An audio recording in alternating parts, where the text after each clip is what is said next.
So if you listened to the show last week on Beats One, you'll have heard Matt DeMarco speaking about his record 2. That was the subject of Sleeve Notes episode 5. We couldn't get Mr. DeMarco into the studio without having a little bit of a catch-up as well. You're in the middle of millions, it seems, of festival shows right now. I saw footage of you playing Primavera, Glastonbury, Margate, which is a festival you've curated and created. I don't know, really. Curated, I guess. Yeah, I don't know. And you're going right up to Osheaga back in Canada at the end of September, and then I guess there's more stuff beyond. How have the gigs been going? It's cool. Yeah, well, I mean, a lot of these festivals we've done before, so it kind of feels like not routine, but like comfortable. You know what I mean? And playing the new songs has been cool. It's kind of weird on the festival stage because a lot of the new albums are pretty slow and mellow.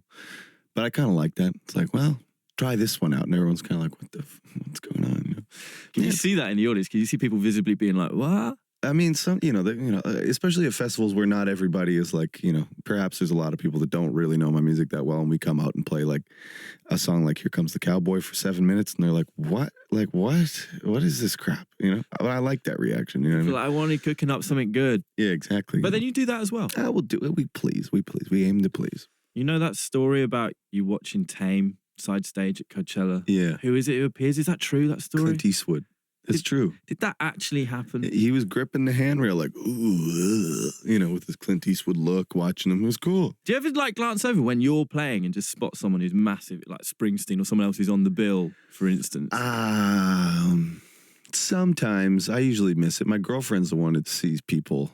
Coachella is like that. That's the kind of spot where you see who was it? Jaden Smith watched us, and what's that? The K-pop band that was playing there this year. They kind of popped. BTS, was it? Maybe Blackpink. Is that? Yeah. So them, yeah. It's exciting to hear about it afterwards, but then it's always like, why didn't you come say? Well, Jaden said what's up, but it's like these people come see the show, like say hello, Yeah, but did Clint say that to Tame afterwards? Probably not. I can't imagine you Clint guys doing it. It's a good set. Yeah, good set, man. Clint's a hero, and talking about heroes, Harry Hosono. You played with him recently in LA, right? Yeah. Did a song? Yeah, I played one of his and then 2 of mine. It was probably the most terrified I've ever been to play in front of people. I wanted to ask about that because for anyone who doesn't know, Harry's having a bit of a resurgence this year, I guess. I guess so, yeah. Fair to say Vampire Weekend have sampled one of his songs on 2021. Yeah, I know. Light in the Attic have reissued a bunch of stuff. There's so much stuff from Yellow Magic Orchestra, his legendary band from Japan in the 70s you can listen to on Apple Music. He's putting out new records as well. Yeah. What is it about him that's so special? He's just like a legend, He's done so many different kinds of music, and he's been doing it for so long, and it's all amazing. And it's just like, I probably discovered him about 10 years ago or something, and I've just been completely like especially from his whole crew too. Like I found his stuff first. It sounded kind of like the band or, James Taylor-ish or whatever. So that got me. And then, you start, and then you go, what's this YMO thing? What's this? Oh, Sakamoto guy, Takahashi, and everybody's music, the whole, it's just insane. It's just like, oh my God, you guys have 1,000 records each that all shred. And, and they're still doing it. All 3 of them are, from YMO. I mean, they're all still ripping hard. It's just like, damn, this is crazy. But playing with him was just like, because initially he was like, I want you to open the show. I was like, okay, cool. He just play a couple songs. I was like, all right. And then about 2 weeks out from the show, he's like, actually, I want you to play my song with me and you're going to sing in Japanese. I was like, okay, oh, here we go, so. Can you talk any of the Japanese lyrics now? Do you remember any of them? Kokoro wa shizomu yuhi. There you go. Is that from Honeymoon? Honeymoon, yeah. All right, I'm here with Mac DeMarco. Let's talk about Seconds Flat.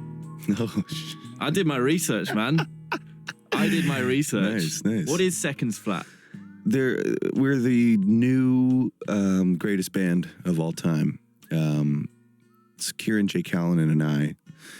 Yeah, we're cooking some stuff up. Nothing's out, but we're kind of like we're trying to become a kind of a Godley and Cream-esque, multimedia duo. Wow. Yeah, it'll be cool if we ever get around to getting anything This is the thing. The idea, perfect. Yeah. In practice, will it happen? We got a bit, but we need some. We need to grease it up a little bit. Is it production duo as well? I thought it was just production. I mean, because you did that Void. We song. did the Voids thing. That was everybody wrote about that. And they even fact checked. Did Mac produce this? I was like, kind of. I tracked it. Kieran mostly did the producing, and then there were other people mixing it and helping out and.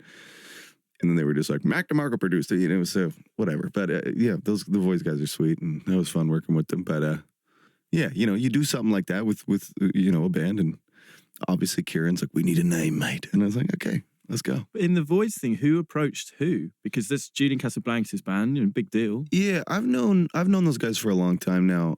We did some shows with them, and then we saw them at festivals every once in a while. But I think it was set up through Kieran's label in the States, Terrible. And then they were like, do you guys want to, because I have a little studio at the house, and I'm always happy to record anybody that wants to rock and roll. So we had a nice day of doing it, and it was cool. So I'm curious, because from your chat with us last week in Sleeve Notes, it seems like you have a very laid back approach to recording. Yeah. The stuff that I know from Julian, I've interviewed him a couple of times, I've heard the records, I've, you know, read books. It seems like he can be somebody who's almost the complete opposite and can be very meticulous, have a specific sound in his head. Totally, yeah. How was that experience of working with him? The day that we spent together was really laid back and cool. We just did the songs a bunch of times. They were trying some weird stuff, just jamming.